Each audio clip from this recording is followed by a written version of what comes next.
Federica Mogherini there speaking in Brussels.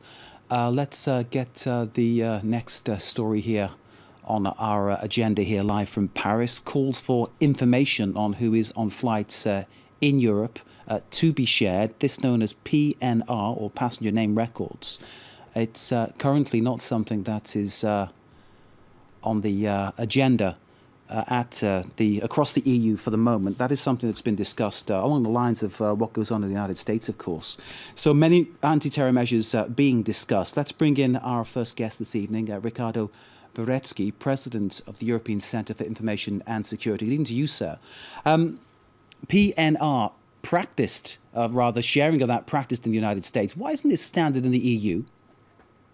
Well, there's a lot of factors in regards to PNR and the sharing of information. I think we have to understand how well it's going to work, and how effective would the PNR policy be implemented if there is a policy, right?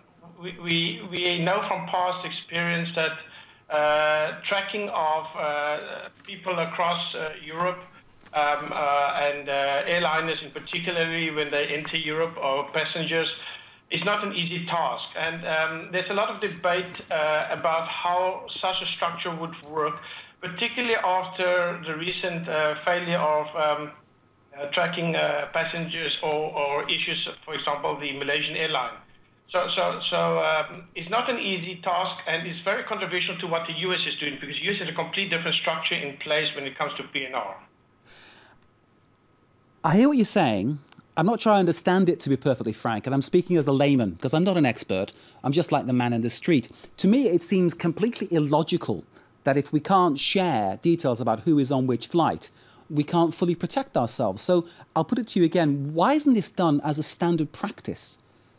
Well, I think it's a very good question, but at the same time, one has to understand that the data, integration of data, one of the things on the topics of today that was discussed in Brussels was the boost intelligence cooperation and the sharing of data, right?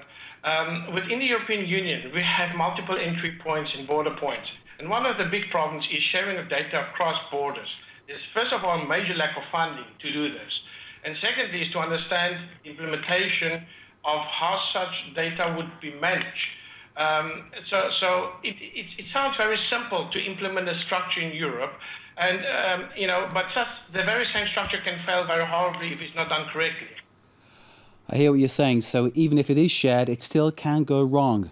And we need to leave it there, Ricardo. Thank you very much for joining us, sir. Ricardo Baretzky of the European Centre for Information and Security. We're returning, of course, to this subject throughout the evening here live from Paris. Well, let's now